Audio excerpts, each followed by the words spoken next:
You're listening to Choose FI Radio. The blueprint for financial independence lives here.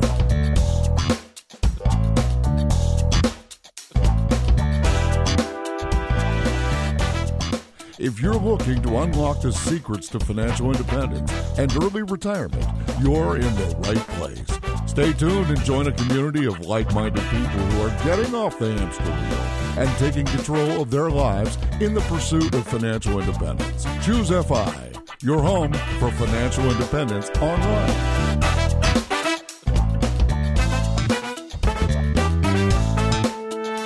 Hey guys, today we're going to be talking with Bobby, aka Millennial Money Man, who paid off $40,000 in student loan debt in a year and a half on a teacher's salary. Then he made the choice to actually quit his job and run his blog, millennialmoneyman.com, full time. With over 150,000 readers, he teaches people how to attack debt, make more money, and create an awesome life you can get excited about. Today, we're going to be exploring his story. We're going to talk about K through 12 and what they really ought to be teaching kids in schools, and a little bit about the business asset class. So I am excited to get this conversation started today. And to help me with this, I have my co-host Brad here with me today. How you doing, buddy? I am doing quite well, Jonathan. Yeah, this should be a really interesting interview with Bobby. He's got so many cool little angles on his story, from paying off student loan debt to being a teacher and trying to introduce personal finance into his classroom to starting a side hustle, right? And really building out his own business asset, as Todd Tressiter talked about a couple of weeks ago. And he just last month made over $16,000 from his website. So that's a pretty successful side hustle as far as I'm concerned. Yeah, with that, Bobby, welcome to the show. Hey guys, thanks for having me on. I really appreciate it. I've been excited about this one for a while because I think a lot of my readers are actually big fans of your podcast. So it's a cool kind of crossover. Nice. Yeah, well, I'm excited about this too. And one of the things to me that was so interesting about your story is that my understanding from reading some of your writing is that when you left your job, your site was not making anything. Am I right about that? That is 100% true. Yeah, when I left my job, I had only been blogging for about 6 months. The site had brought in a cool $3 in Google ad revenue. But I was so passionate about it at the time, and I had this feeling that I could make it work somehow. And so I took that leap of faith, but I never recommended other people do that. Yeah, disclaimer. Well, don't give up your only source of income. That sounds like a great runway there. But yeah, this is going to be a lot of fun. I mean, it would be really cool. Maybe we could just take a few minutes and maybe you could tell us a little bit about your backstory. What were you doing before you decided to pursue this entrepreneurial laptop lifestyle? It really all started after college for me. I graduated, I had a music education degree. I had, through high school and, obviously through college, I really, really felt like I wanted to be a high school band director. I was good at music. I started in sixth grade. I went through that process. I got the degree and I got a job here in Texas. And I went water skiing actually with my wife and a family friend of hers that was he's an older guy. His name's Mike, and he owned a pool company for a really long time, but he was successful. He was a multimillionaire. He asked me, it was on his boat, and he asked me while we were out there water skiing, he's like, hey, so what are you going to do about your student loans?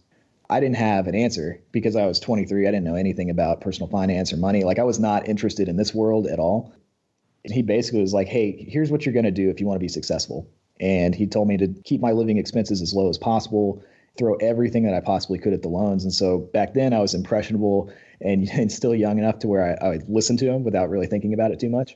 And I did it. And so I paid off the $40,000 of student loan debt that I had in a year and a half, and did it through a lot of different strategies. But my wife and I, probably one of the biggest ones, we decided to rent a room from her parents, which was kind of an interesting, we had this little 10 by 10 bedroom, and looking back on it, it's like this terrible living experience because nobody wants to live with their in-laws like that. But we did it for a while, and I drove this little crappy car with like roll up windows, and I never let my lifestyle inflate after I started getting paychecks from teaching.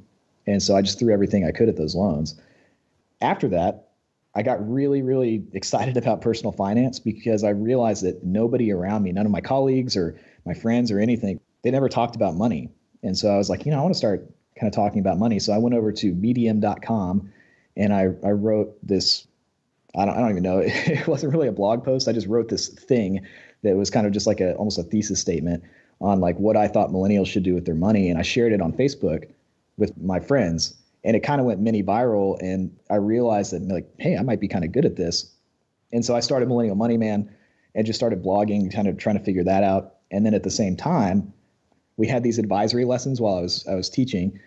Every day, the principal would send us these ridiculous advisory lessons. They were like English lessons or like math, but it was really stupid curriculum, and the kids hated it.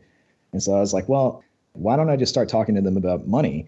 And so I turned those advisory classes. I was not supposed to do this, but I turned the advisory classes into these money lessons where we talked about just very simple, how does interest work, and how do you read a credit report? And the kids, they loved it. Like they were so into it. It was like all they talked about, like, oh, we got to do Mr. Hoyt's money lesson. And so I had been blogging for about 6 months, and I had like a little bit of traction with Millennial Money Man. I just decided one day that I was like, okay, I'm going to do this full time. And I walked in and I quit. Then that was kind of how it all started. Now it's a couple of years later, and it's gotten a lot bigger, but that was the initial, I guess, story behind all of it. Wow, Bobby, that's incredible. I probably jotted down about 10 different questions just in the couple of minutes you were talking there. So I want to go back to the beginning of this story, if you don't mind. So you're on this boat, right? You meet this guy and you have this inflection point in your life. I mean, have you ever thought about like what you would have done with your student loans had you not met this gentleman? I think you said his name is Mike. What would have happened? Like, what did you know about money beforehand? How did you educate yourself on money after that conversation to eventually go and write this thesis statement, as you said, on this website and then create Millennial Money Man? Like, talk us through the thought process there. Sure. Well, I mean, as far as what I knew about money, it was zero.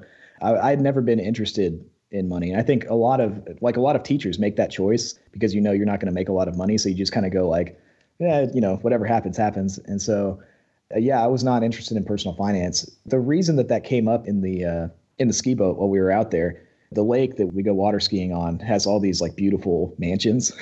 And I said something to my wife, like, it's like, yeah, we're going to live in one of those one day. And my friend Mike like looked over and he was like, you're a teacher. You've got $40,000 student loan debt. That's probably not going to happen unless you do something different. And I was like, oh, that's a good point. The natural conclusion of this story does not end with one of these $1 million homes, right? Yeah. Yeah. And so after that, Mike was my wife's father's best friend. He just kind of took me under his wing, and I'd go and hang out at his pool shop. And he was kind of in the process of tearing down his business in a way, like he was shutting things down very slowly.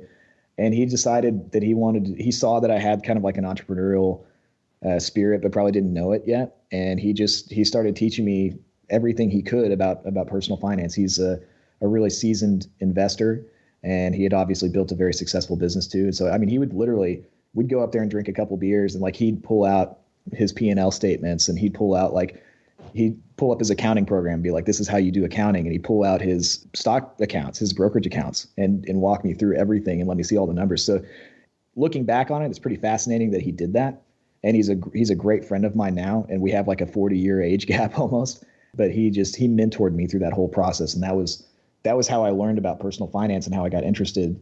And then obviously, now I'm immersed in this kind of weird culture that we have. So that's how I learned about things now. But that was how it started.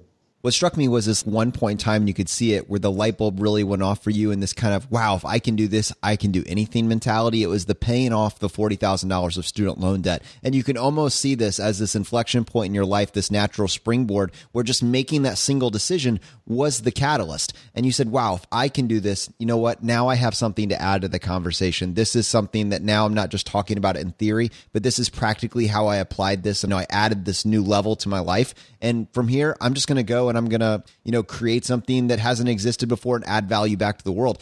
The reason I say that is it was paying off my student loans for me, or even just being willing to attempt paying off my student loans aggressively, that empowered me to feel like I could share my story as well. Yeah, I think that's important. And I did not pay off the student loans like with the thought process that I was going to, go out and try to reach a lot of people. It was really just, I was doing it because this guy that was wealthy told me it was a good idea. And I was like, okay, well, I'll go ahead and do that. And then through that process, I realized how passionate I was about it. As you have that light bulb moment and you're looking at paying off loans rapidly or whatever, I mean, you look around and you realize how everybody around you in your life doesn't think about personal finance ever. Like it's something that they're like scared of. And so that was the reason that I was like, okay, well, maybe I can start writing about this. I'm a teacher anyway, so I might as well try to teach some people how I did it. That was really the thought process behind it after I paid off my loans. Bobby, have you made an impact on friends, like in your actual real life? You know, as far, obviously you reach hundreds of thousands of people through your site, but do you have these conversations about money with people in your age group who have student loans and don't know how to get out from under them? Or like, does that ever come up in real life? It does. I have made an impact on people, maybe not in the way that I wanted to, and I'll explain that in a second, but I have kind of a rule now where I really try not to talk about money with friends and family, because I've realized that more often than not, it causes problems. Because I think as much as people ask me like, hey, what do you think about student loans? When you start getting into the nitty gritty, like, well, what are you spending on this? And what are you spending on this? There's always an immediate kind of retraction from them. It's like they stepped in the pool and they're like, oh, the water's too cold. I don't want to do that. And so, it's like, and so that's something that I realized over the past 3 years, because I wanted to help all of my friends. And I've just learned that unless they really come to you and they're really serious about it, that I try not to talk about personal finance with them. And I hate that. But that's something that I think I would imagine a lot of personal finance influencers go through that, because money is such a weird taboo thing in our society. You know, people want answers, but then they don't like what you tell them when it's like, okay, well, you've got to sell your car and you've got to drive a piece of crap and you got to get rid of cable and you got to do this, this, and this. And they're like, oh, wait, that's not as cool. That doesn't sound as cool is what I thought it would sound like. Yeah. I mean, I've seen the same thing over and over again. I feel like Brad has done a better job with this, just generally speaking. And maybe there's a level of strategy, Brad, that you can speak to at a different time. But for me, I'm finding the exact same thing. People step in the pool and decide, that's a little too cool. Let's go ahead and step out. Well, and I mentioned that I would tell you how I have affected people. Usually a lot of my friends actually do go to my website, but they never really talk to me about it, except for when I see them do things. So like a long time ago, I had a post on the site about this couple that was living in an RV. They had bought this little camper and moved it out onto some land to pay off their student loans. And so like in theory, that sounds really cool. And I had two really close friends, without talking to me about it at all, a couple months later, they went out and bought RVs and they went out to live and do the RV life thing. And, kind of quickly found out that it's not quite as easy to do that and pay off a bunch of student loan debt. So I've had things like that happen where they see something through the site and they don't want to talk to me about it. And then they go do it. And then they find out that it maybe wasn't exactly what they thought. But friends typically don't want to talk about it with me that much, I've found.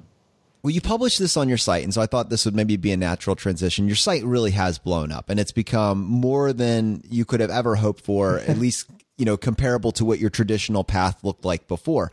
So you wrote this article, and I make $200,000 a year and dress like a scrub. And I think it goes to this idea. I think what you were getting across was this idea of living your wage. I'd love to hear you talk to us about that article.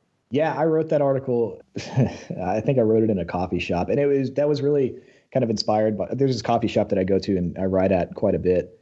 The guys there, like, they call me the blogger guy. Like, I just don't typically dress very fancy, and I drive a really old car. Both of our cars are 2004. They're not in the best shape right now. I wanted to kind of detail. Yes, I make way more money than I used to, and my life, kind of the life liquidity that I have. Like, I have a lot of freedom in life to do a lot of cool things now.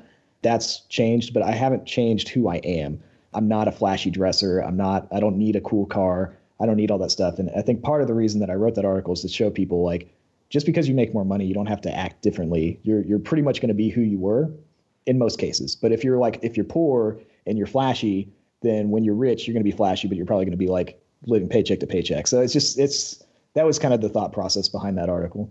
Yeah, that's interesting. I've found that people, even if they make a decent salary, like, if you look rich, quote unquote, look rich by having the McMansion and the Mercedes, like, there's just not enough money to go around. Like, those people don't generally have a significant net worth, right? They're the ones who are living paycheck to paycheck. Whereas, as Jonathan calls it, the dirtbag millionaire, right? Like, wearing flip-flops and looking like a college student, they thought you were a college kid as opposed to somebody who's a successful blogger at almost 30 years old. Like, that's the stealth wealth community, And I loved your little thing here with the look people have when you tell them you're a full-time blogger, which is this random, like, what the heck is that? Like, do you make money doing that? The guy asked you. I get that question all the time, and I'm still not at a point where I'm like, I don't know a good answer for that, because there's blogging in itself, like, it sounds very simple, but there's so many different components to it and moving parts. But yeah, I mean, I get that question all the time. Like, do you actually make money?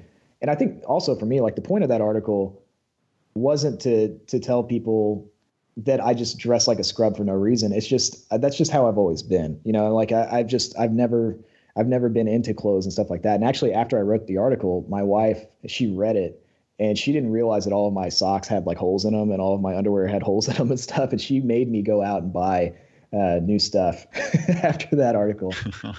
What I loved about that, and the continuity I see, is that so many people are trying to fake a lifestyle, right? We want to be rich, so everything we own needs to project that. And what we see in the FI community, and it sounds like something that you exhibit, this character trait that you exhibit as well, is you just don't feel that compulsion. In fact, you almost hold it at arm's length. And so your car doesn't advertise your net worth. Your clothing doesn't advertise your net worth. When I met Brad, the first 5 times I saw him, he was only wearing T-shirts that he had gotten from FinCon over the last 6 years. Like that was it. That was his full standard attire. And you don't project this expensive lifestyle, which means that you don't need to support that image year round, which means that you then have more money, I guess, left over to invest in these other aspects of your life, which just makes sense, but it's also cool, and it tells me that I found my tribe. Right. Yeah. And I think the interesting thing too is a lot of people read that article, and I think that was actually the most popular article that I wrote this year. And I totally didn't mean for that to happen. It just, for whatever reason, I guess the right picture and the right, the right story. But we do have expensive hobbies. My wife and I go boating. We have a boat. We have a nice wakeboarding boat. Our house, we just bought a house, and it's a pretty nice house, but we're not really like putting that in people's face all the time. Like, we have a nice boat and we have a nice house. We do drive old cars, and like my wife even doesn't shop very much. So it's just an interesting thing. You kind of, when you start to get more money, you tend to put into the things that you care about, and just clothes and cars were just, something I just don't really care about very much. Bobby, I love that. And it speaks directly to my own personality, which a phrase that we coined here was called valuist. And that's what I call myself, which is I'm not cheap. I'm not frugal. I'm a valuist. And that means I'll spend a lot of money on certain items if it's what I place value on. Whereas cars, I get no value out of. We have 2003 cars. Ooh. So we're just right there with you. Same as Jonathan said, I wear free clothes that I got from FinCon. Like, I don't care about that stuff at all. But if there's something that I do place value on, I'll buy it in a heartbeat. And it sounds similar to you with your, my wife and I own a pretty sweet wakeboarding boat. We go on vacations. We're in the process of building a cool house. Like, those are the things that are important to you. And that's what's important to get across here to the audience is this is not about deprivation. It's not about, let me wear socks with holes in it just to be cheap and not spend any money. It's no. Bobby places value on some things that he goes out and spends a good bit of money on, like a wakeboarding boat. How many people in the personal finance community have a wakeboarding boat? Probably not very many, but you do because you place value on it, right? Like, that's cool as far as I'm concerned. Yeah, there's so much in the blogging community, and I'm sure in the podcasting community, there are a lot of these messages of like, don't spend any money, or like minimalism is really big right now, and all those things. And I'm not that way at all. I feel like I'm just a very normal person, but I don't care what Joe Schmo at some coffee shop thinks about me. I want to create a life for myself and my wife and our future kids that is really cool. Like, I don't care if somebody thinks I have a cool life. So it's been a kind of an interesting study to see the responses to that article.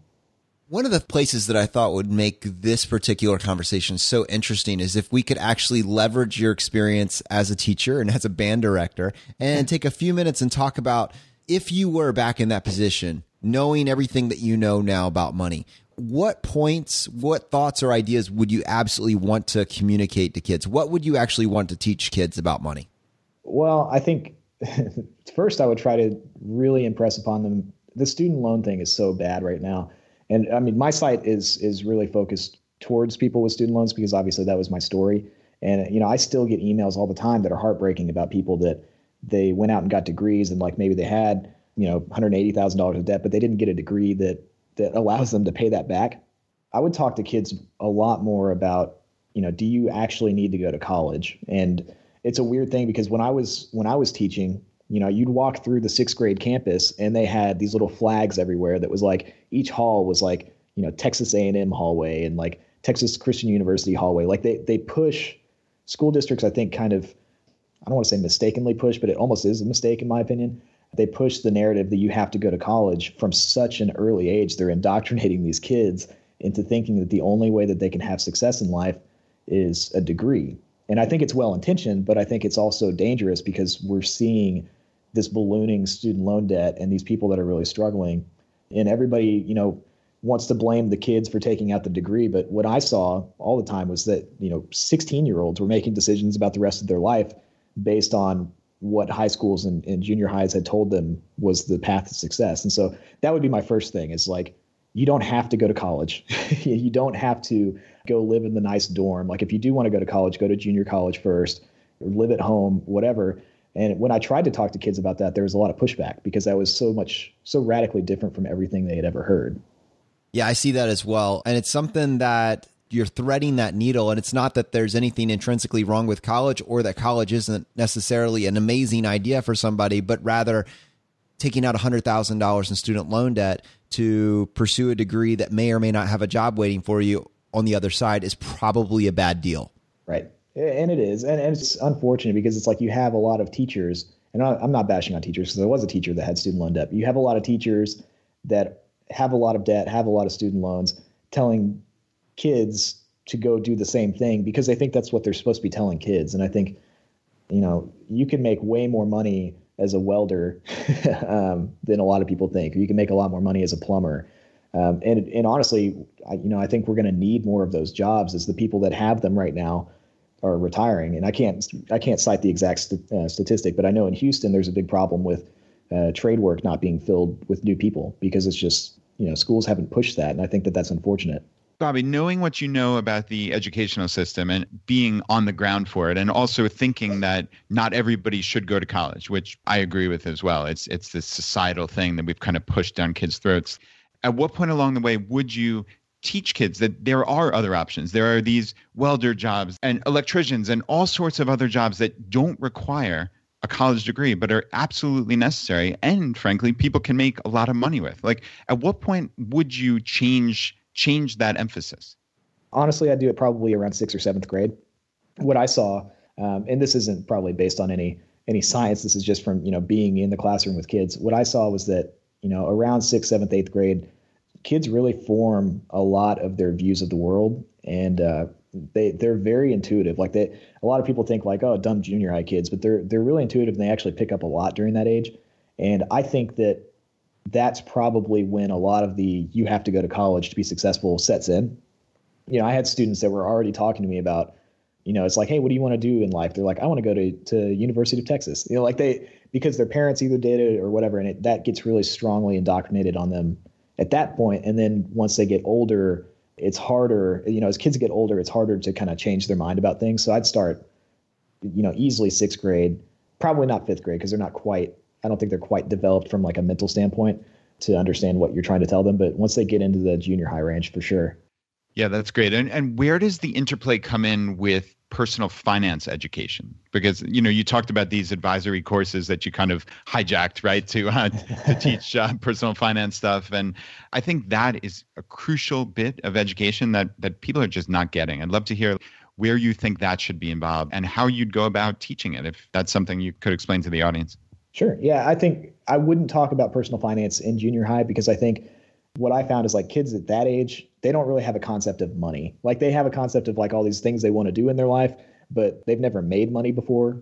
I mean, in most cases, and they don't understand how that whole system works. But when they get into junior high, a lot more of them have to start either getting a job or they're around money because their parents start giving them money to spend on things. And so I think that 9th, 10th grade would be fine to start teaching kids about personal finance. And I would just keep it really stupidly simple, because I mean, we both know, we all know that, personal finance really isn't that complicated.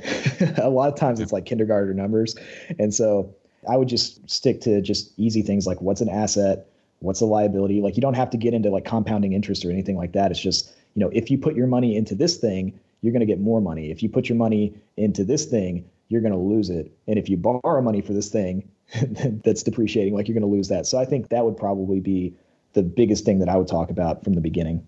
Yeah, you're right. It certainly is not complicated, but it's an issue of familiarity, right? Like people don't even have even the barest comprehension of what you just said, right? Like 90% of the public, what is a depreciating asset? They have no clue. What's a 401k? What's the distinction between a Roth IRA? Like, to me, it's criminal that we don't teach this to kids who are, like you said, a 16-year-old kid is making a decision to go to college and potentially incurring $250,000 worth of educational debt, right? Like that's insane that we let people make decisions when they don't have any comprehension of it.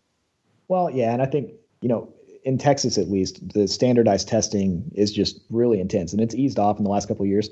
But I mean, there is such a focus on higher level math, and that's great. I mean, we need that for our society. But since I have graduated from high school, I have used so much more money than algebra. And I think every single person that is alive in this country has used more money on a daily basis than they do upper level math techniques or, strategies. So to me, it's confusing why we don't teach that. And it's I've never been able to get a good answer because I've talked to administration people about it. And I've never gotten a good answer for why don't we talk about this very simple math related thing that everybody has to use. You haven't found the man that's trying to secretly keep it hidden from all these people. Everybody seems to be, no, it sounds like a good idea, but then just nothing happens with it, right? Yeah. I mean, in my exit interview with my principal, when I told him what I was doing, he's like, that sounds cool, but you sound like you're kind of crazy. And I was like, well, well, you're not wrong, but I still think this is a good idea. Yeah. But he, him and I talked about it. He's like, well, Texas is really trying to put some curriculum in, but he even said, we can't bring Dave Ramsey in here and do the Financial Peace University because of the religious element. And that's something, when I talk about this a lot, this specific subject, I get a lot of Dave Ramsey fans that are like, well, Dave Ramsey stuff. And school districts, a lot of them are really trying to avoid making things sway in one way or the other, depending on a certain religion. And so there's just not a lot of good curriculum. And I know you guys talked about that you were going to come up with some curriculum, and there's a vacuum there. And I think that if I was going to sell that kind of curriculum to a school, I would come in and say, look, this is non-religious.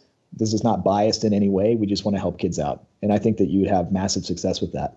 I think there is a very narrow lane where common ground can be found on all sides of the spectrum. And I love that you highlighted that. I mean, let's just have a thought experiment here. Let's just imagine that we were actually able to teach kids budgeting, student loans, time value of money, assets versus liabilities, compound interest, investment vehicles, consumer debt, entrepreneurship, and taxes. Let's say that was somehow able to be communicated and distilled into something that kids could absorb and incorporate into their life before they're $60,000 to $70,000 behind their student loan debt.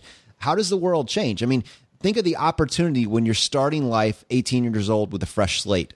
Yeah, I thought about that a lot. I think it's hard to kind of predict how the economy would change and if people were more educated. But I think there would be a lot less predatory lending. I think there would be a lot less, consumer debt and just random spending. I think people would obviously have higher net worths because they would understand, how to actually grow their money instead of just borrowing stuff for things that, you might as well throw your money away for. So that's important. And I think the cool thing about it is everybody thinks that you have to, create content for kids that, they think money's boring. But all you have to do, what I found, if you're trying to introduce this kind of content to kids, all you have to do is say, hey, do you want to be rich? And every single kid, it doesn't matter how old they are, every kid understands the concept of wealth versus not having wealth. And if you asked an auditorium full of kids, hey, do you guys want to be rich? And they would all raise their hands, and you say, okay, listen to everything I say. And they would. And it's really not that complex to get kids to care about that kind of stuff. That's really neat. I love that. That's a great takeaway for any of the teachers out there who are listening to this, who are thinking about implementing some type of financial education in their classroom. You have to realize the strategy. And we actually talked, Jonathan, before you alluded to how I have some luck seemingly introducing FI to people in my real life. And I try to meet people where they are, try to find that strategy that will actually relate to them. And Bobby just gave a really good one for kids, which is, hey, you're not saying these words out loud, but hey, maybe personal finance is boring, but man, do you want to be rich? Just listen to these 5 things. That is a cool strategy, Bobby. That's very impressive. Well, I think, the reason that I thought that worked for me in the limited capacity that I did it, kids, when they're before they've graduated, they haven't been beaten down by the world yet. They're still in that mode of like, I can be whatever I want. I can do anything, which is cool. That's a good place for everybody. I wish we could all be like that all the time. But the reality is once people get through college and they get through their 20s, like they start to limit themselves on what they think they can do because society has kind of told them like, hey, you're not going to be rich. Like you're just going to be, this for the rest of your life. And kids don't have that. And so, personal finance isn't boring to them if the end goal is, hey, you can drive a nice car and you can have cool vacations and you can do all this stuff if you listen to this information. Because I mean, if we can teach kids algebra and calculus, I mean, that's boring as hell in my opinion too. So like, if we can teach them that stuff, why can't we teach them something that's actually going to help them in the long run? Bobby, did you ever move forward with teaching any seminars? I know you said something like on your website, the original idea behind Millennial Money Man was to teach seminars in schools, but it fell by the wayside. Like, did you ever move forward at all? Or was it just once you left your job, it was, full speed ahead with the website? Well, yeah. So the idea behind Millennial Money Man in the beginning was it was going to be like a traveling seminar thing. And I had actually worked it out with my principal in that exit interview. I was like, hey, I want to come back and I want, I'm going to charge, I don't even know what I said, like $50 per kid, and I'm going to do these financial seminars. And he was totally cool with it. Like we were going to do it. And then for whatever reason, Millennial Money Man started taking off. And I put that on the back burner. But my plan now is, I think ultimately I'm going to come back to do that, but I'm going to build my business first and try to make as much money as I can and then kind of come back and do it as more of like a philanthropy project. But there's so much need for that. And I think if somebody could fill that role, it would be so huge. And I think it's something I'd like to do. But yeah, it fell by the wayside when Millennial Money Man started getting bigger and I had to put more time there. Yeah, that makes sense. And you kind of alluded to the fact that we have a project going on like that. And this is to anyone in the audience, if you're a teacher at the K through 12 level or at the university level, we have groups of teachers and professors actually working on an FI and personal finance curriculum. So if you're interested in that, reach out to us at feedback@choosefi.com and we can get you in touch with those groups. But yeah, Bobby, we'd love to work with you down the road. So that would be fun. It's a big focus of mine personally, because I think this education is so important. And yeah, I'm glad that it's something you're passionate about as well. Yeah, I'd love to do that in the future. So just let me know. Cool. And hey, so just going back, you walked in and you quit your job when your website was made $3. Like, yeah. Okay, this is, I'd love to pivot the conversation to talking about side hustles and building a business. Like, how on this earth did you do that? Like, how did you feel confident enough that this was going to work out? Was it an issue of your wife was making money and you were saving so much that you had some safety net there? Like, talk me through the interplay of that and just like what your thought process was when you walk in and leave a very comfortable job for a site that's made $3. Yeah. So, it was kind of interesting how that played out. So after I paid off the student loan debt, my wife and I had kept our money separate. She actually saved up for our wedding while I was paying off the student loan debt. I paid off the loans. And then after that, we kept our lifestyle the same for a couple, it was maybe a year and a half after that. And we just started saving up money. And I think I don't know if we combined it at that point, but we started saving up money. So the way that the whole conversation went with the quitting the job thing was I sat down one day in my car. At this point, I was like, I knew I needed to start a business of some sort, but I didn't know what I was going to do. I got my phone calculator out and I started adding up all of the money that we had. And we had just about a year's worth of my salary. And so I was like, okay, if we can do this for like another year and save up a lot more money, then once we have $100,000, I'm going to quit my job. And I actually texted that sitting in the parking lot outside of my school. I texted that to my friend Mike. And I was like, okay, man, one more year, I'm going to do it. And he texted back pretty quickly and was like, in the grand scheme of life, there's not a lot of difference between $50,000 and $100,000. And he was like, you need to do it now. So I thought about it. I slept on it and I went in the next day and I went into my boss's office and I just told him like, hey, I'm going to quit for Millennial Money Man. And it totally caught him off guard. It honestly caught me off guard too, because I didn't, that was not the intention. That wasn't the plan, but I just felt like I needed to jump on the opportunity. And then, and actually that night, sorry, I skipped the part where I had to talk to my wife about it because that's obviously pretty important. Minor detail, right? Yeah, minor detail. But the cool thing about that was, she had seen how passionate I was about the blog and all that stuff. And I told her, I was like, her name's Coral. And I was like, hey, Coral, like, I think I can do this. I was like, I don't know how. And like, I don't know how I can make money, but I believe in it. I was like, do you think we can make this work? And she didn't even skip a beat. She was just like, sure. Like, if you want to do that, we'll make it work.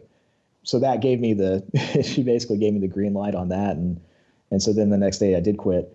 And then what I like to tell people, because it always sounds like a really cool story. Like, it's like, oh man, that's so ballsy. He went in there and quit.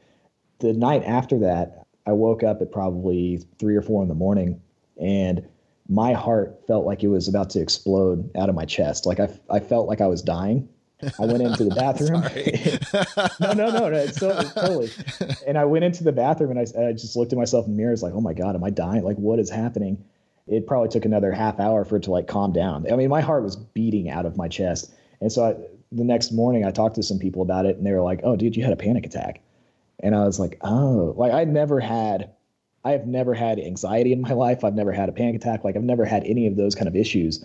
And people don't realize how strong the safety net of a paycheck is until you fully realize that, like, crap, I don't have any money. I'm not going to have any money coming in. Like, how am I going to survive? And so it was terrifying for that first night.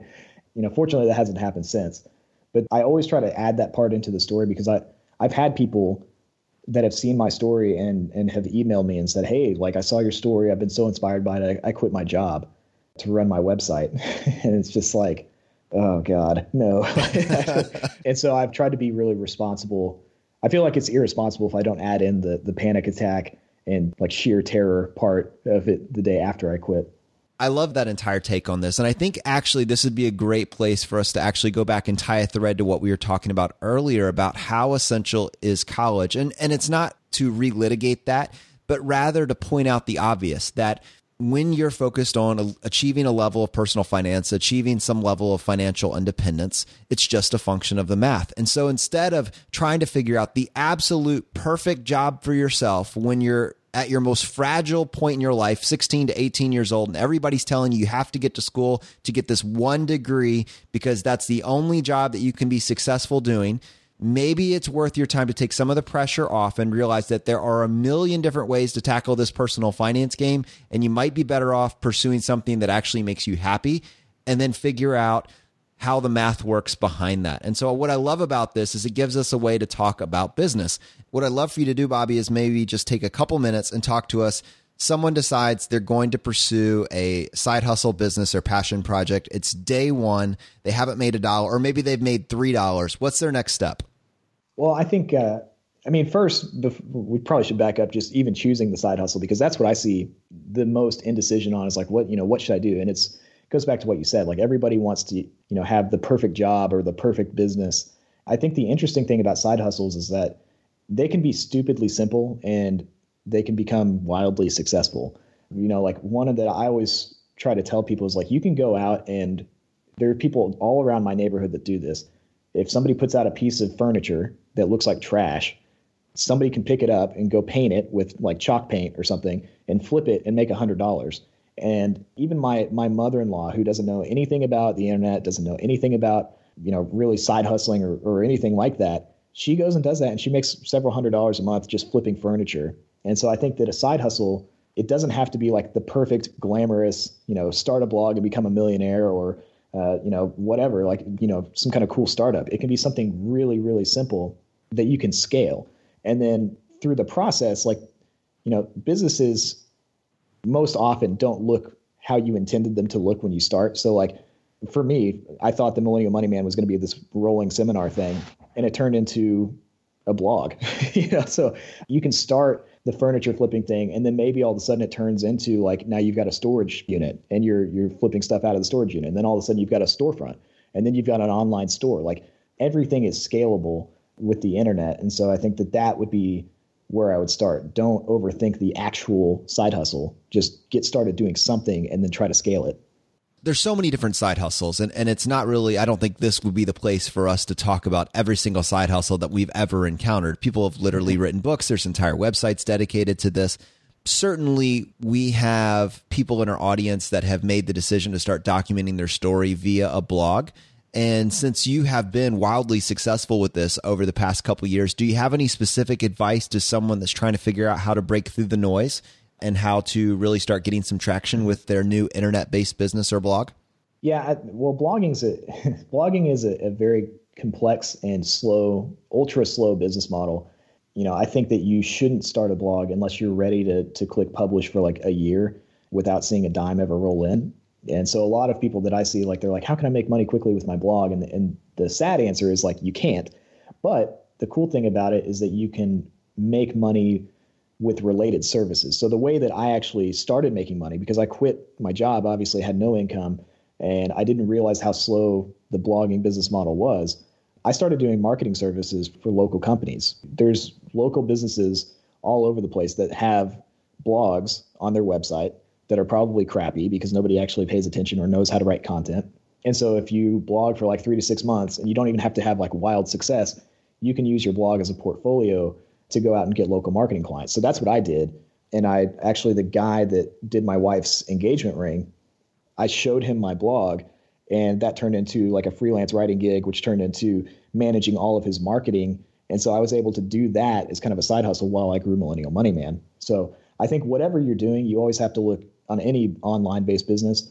In the beginning, if you're trying to monetize it quickly, it's not about coming up with like this prophetic content. It's more getting the nuts and bolts down and then using that for local businesses to try to help them with their marketing game. I loved how you framed that.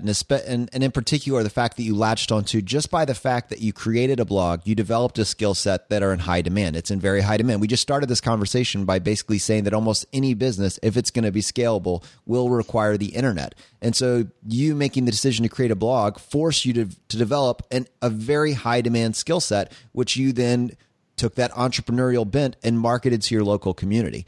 That is a natural pivot that buys you time to grow your slow business, right? Yeah. Well, actually, I'm going to plug myself here. I do have a course coming out for that, the Make Money Marketing course. That's going to drop probably in late December or January.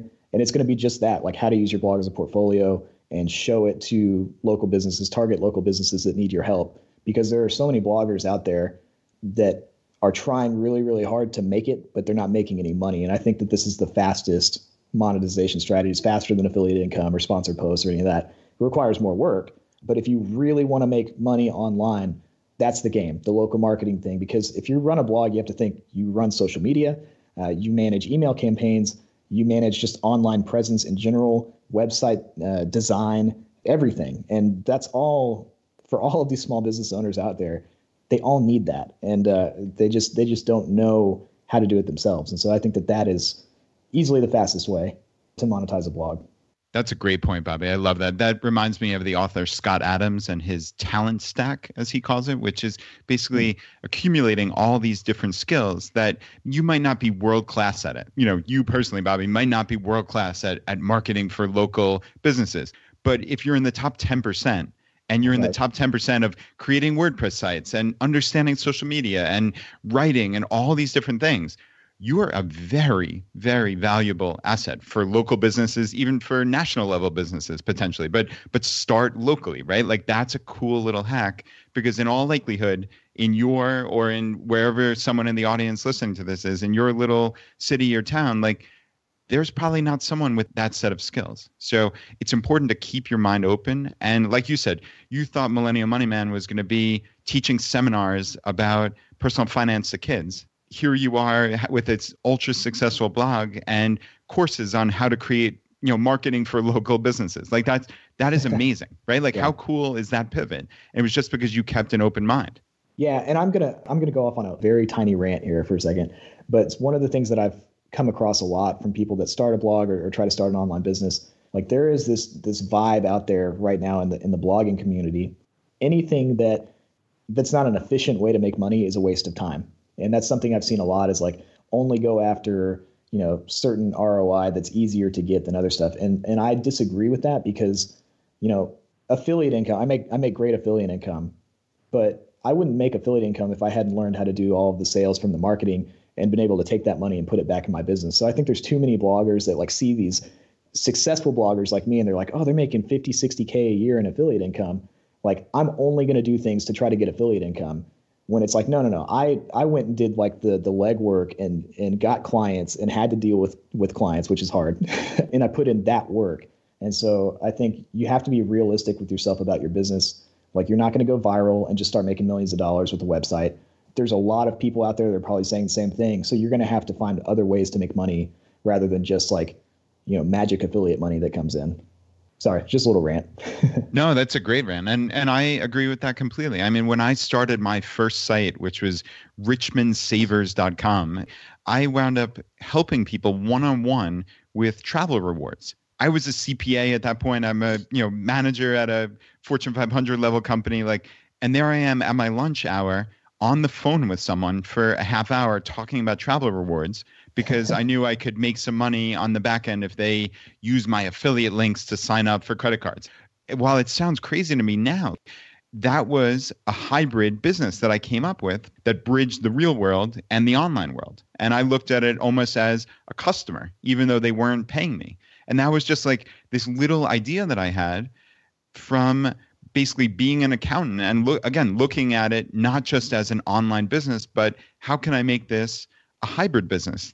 I was never going to be Mr. Money Mustache getting millions of visitors at dopey little richmondsavers.com, right? But how could I make that something that made a little bit of money and was worth my time?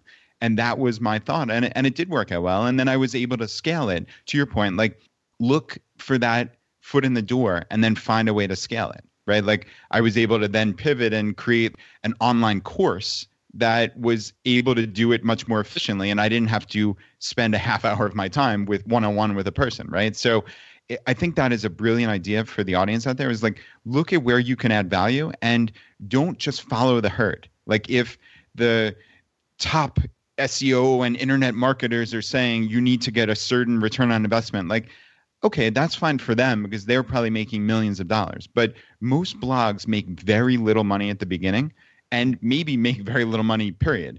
But if you can come up with that little pivot, then maybe you can turn it into something successful like I did or like Bobby did. I think that's a pretty cool takeaway.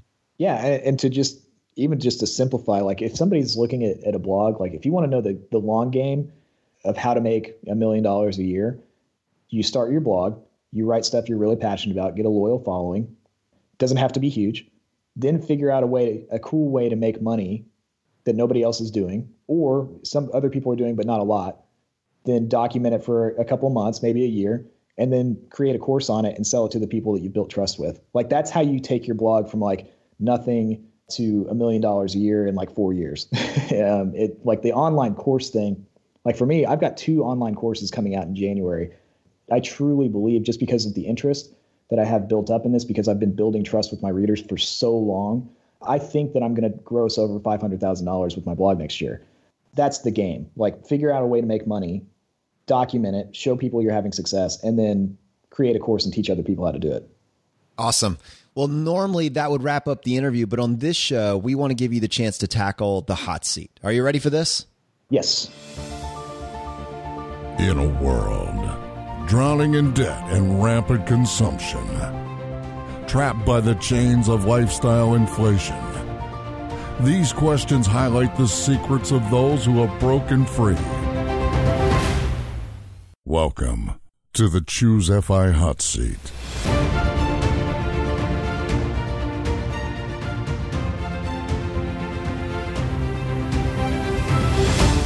All right. That was epic, by the way. That's awesome. Yeah, that one was fun. We put that together way back in the day early on, but we knew we wanted this epic music score that's just so over the top to go right along with this. That is perfect. I was trying really hard. I was laughing, but I was trying to get away from the mic because it was just awesome. Glad you like it. All right, Bobby, question number 1, your favorite blog that's not your own. Making Sense of Sense from Michelle Schroeder-Gardner. Yeah, that's awesome. I'm pretty sure that back in the day when I started my very first website, she got my affiliate commission on that with her Bluehost tutorial. I'm pretty sure it was her. She's just so good at Pinterest marketing. Yeah, she's probably responsible for, I'd say, 90% of the new bloggers out there right now in the personal finance space. The reason I like her site so much, 1, she's a good friend of mine. I've gotten to kind of know her over the past, I don't know, maybe 2 years, and she's always been so helpful. She's very, very genuine and authentic and just a very nice person. And so I think that comes through in a lot of things. Like she teaches people how to make affiliate income. She teaches people how to blog, and I think do it the right way without being shady and doing stuff that you probably shouldn't do. Yeah, that's very cool. I've known Michelle off and on via email for the last couple of years, and just a really nice, genuine person. And yeah, she's actually going to be on the podcast in the next couple of months, so that should be good. Cool. All right, question number 2, your favorite article of all time. Now, this can be one that you wrote or somebody else's. It's actually, I hate to pick my own, but it is my favorite one. There's one on the website under popular posts on the sidebar, and it's called The Real Reason I Live Debt Free. And I wrote that one after my wife's father died. He actually, when we were living with her parents and renting from them, he was battling a disease called inclusion body myositis. And it's very similar to muscular dystrophy. He passed away while my wife and I were actually on vacation in Jamaica. And it was like this terrible experience and everything, but we got back and I kind of reflected on it. And I had learned a lot about personal finance from him and just a lot about life in general. I wrote this thing. It's not super long, but I think it's the best thing I've ever written. It's the piece of content that I'm the most proud of in my blogging career so far. I hate that I had to write it, but it's also, I think, pretty powerful, and it's very emotional. So that's my favorite one. All right, so it's in the sidebar, and we'll put a link to it in the show notes as well. All right, question number 3, your favorite life hack. Okay. You guys send me these questions, and this took me the longest time to figure that one out, but I've realized since we just built this new house, I've replaced every single light bulb with an LED light bulb, and you can buy them at Dollar General. They're way cheaper than you can buy them anywhere else. You can get LED light bulbs at Dollar General? Yes, and they're legit too. They're like GE, like they're good light bulbs. They're kind of back in like the automotive section almost, like they're in the back of the store. But Dollar General and like the Dollar Tree and dollar stores, they have LED light bulbs. So I replaced every single light bulb in the house. And last month, our energy bill was $55 for a 2,600 square foot house. Oh, I am going to Dollar General. That's amazing. I've been I've been slowly waiting until each light individually went dead before I changed them over. And then I think I was dropping, probably even using Costco, which I always assume has the best price. I was probably still spending, I don't know, up to $6 to $7 per light, something like that. Is that it? No. You can get like a 2-pack for like $5. So yeah, you need to go and check that out. And I don't want to guarantee, because I don't know what everybody's energy rates are and all that kind of stuff, but you will see a drastic difference that I think will pay for the cost of the light bulbs within like a couple months. See, this is why we put the question in here, Brad, is to change lives. That's great. I love it. All right. Question number 4, your biggest financial mistake. Oh, that's an easy one. So when I quit my job, I had $50,000 saved up, and I held that as cash for, I think, 2 years because I was so terrified to invest it and lose it that I just let it sit there. And, I'm sure everybody in the audience is like, ooh, because I know your audience is very index fund happy. That was a huge mistake. But also at the same time, I'm going to qualify it by saying that it gave me kind of the confidence knowing I had cash sitting there that I could get very quickly to be able to go out and take some risk with my business. And it also just helped me sleep better at night. So it was kind of a quality of life thing. But if I could go back, I would have put that into either a high interest savings account or just bought a ton of index funds. You can just call it an emergency fund and get a free pass, I'm sure. Yeah, there you go. It was a large emergency fund. There you go. But there's definitely something to that. If that helped you sleep better at night, then it's not necessarily a terrible decision. I know, obviously, the math optimizers out there would say it was a bad decision, right? And think about how much it would have earned X, Y, and Z. Right. But if that gave you peace of mind and helped you sleep at night, all right, that's not so bad. It could be a lot worse, Well, yeah, and I think the math optimizers, like, one, yes, they're right, especially when you're looking at it in hindsight, like, well, the market did this. But if you haven't ever taken a leap of faith and quit your job for something that doesn't make any money, which most people haven't, and that's smart, like every day is kind of a little bit scary. So a lot of business is a mind game and kind of a mindset game. If you can put yourself in a positive mindset and put yourself in a place to where you're comfortable taking risk with your business, then it's going to grow really fast. And so I think that was the way that I did it. So it ultimately worked out, but yes, like mathematically not smart. Yeah, I like that explanation. That's very good. All right, Bobby, question number 5, the advice you would give your younger self. Yeah, I would definitely tell myself, I would try to convince myself that I was an entrepreneur a lot earlier, because I felt like as I was getting into the high school band director thing, it was something that I was like, okay, well, I'm going to do this. And I'm not like super happy with it. Like in school, I had bad grades. I was not a model student. And looking back on it now, I just realized it's because like I was destined to be an entrepreneur and just work for myself. And I wish either, I could go back and tell myself that, or somebody had sat me down when I was like 15 and said like, hey, the traditional path is not going to be right for you because you suck at school and you probably need to go off and do your own thing. So that's what I would tell myself.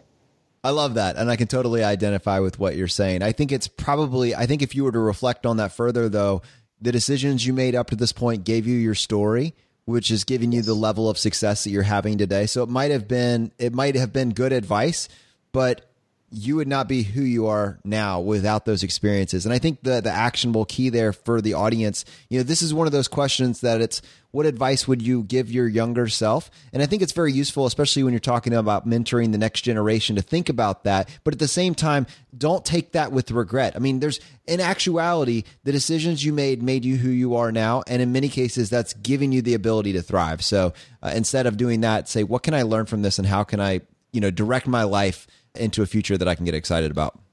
All right, man. Well, we also have a bonus question. Your favorite purchase made on Amazon.com within the last year? I had to rack my brain on this one. And I actually went back through, I couldn't remember what I had bought on Amazon and what I hadn't. So I went back, and I don't know if you know this, you can go back to like 2010 and see what you bought on Amazon. It's like really fascinating to go back and like, wow, why in the world did I buy that thing 7 years ago? But I think probably the most useful thing, the thing I got the most enjoyment was, we bought some snorkeling gear. My wife and I went to Aruba probably 4 or 5 months ago, and we bought some really sweet snorkeling gear that was pretty cheap. So that would probably be the best one. Nice. So Bobby, we have probably 20 to 50 bloggers that have started since listening to Choose FI, and many other people that are considering starting an online business. And I'm sure that many of them are going to want to reach out to you, find out a little bit more about your story, and maybe read some of the content that you've been producing over the last several years. What's the best way for people to reach you? Well, they can always email me, bobby@millennialmoneyman.com, or if they just want to hit me up on Twitter or Instagram. I'm pretty active, so I answer everything. I don't have somebody answering for me like a lot of bloggers do. So you can reach me at Gen Y Moneyman, GENY Moneyman, on all of my social media accounts. So thanks for having me, guys. I really appreciate it. It was fun. Yeah, absolutely, man. This has been absolutely fantastic. I know it's been valuable for me. I think our audience is really going to benefit from this. We just finished talking to Todd Tressiter about the value of the business asset class. And I know we're going to be very intentional next year talking about the income strategy. So this really was a conversation that should help open up the door for that to continue into 2018. To our audience, I hope you got value from this. If you did, definitely reach out to Bobby over at Millennial Money Man. And if you would like to support us in what we're doing here at Choose FI, here are 4 easy ways. 1, leave us an iTunes review. If you want to do that, just go to choosefi.com/iTunes. 2, use our page to sign up for travel credit cards. If you want to travel the world with miles and points instead of your hard-earned dollars, then just go to choosefi.com/cards and get started today. 3, if you're working on the milestones of FI, set up a personal capital account to track your progress and use our affiliate link. It's completely free, and just go to choosefi.com/PC. P as in Paul, C as in cat. And 4, and most importantly, find your friends, coworkers, and family members who might be open to this message and tell them about the podcast. Have them start with episode 38, The Why of FI, and right behind that, have them go listen to episode 21, The Pillars of FI. It is a fantastic starting place. All right, my friends, the fire is spreading. We'll see you next time as we continue to go down the road less traveled. You've been listening to Choose FI Radio Podcast, where we help middle-class America build wealth, one life hack at a time.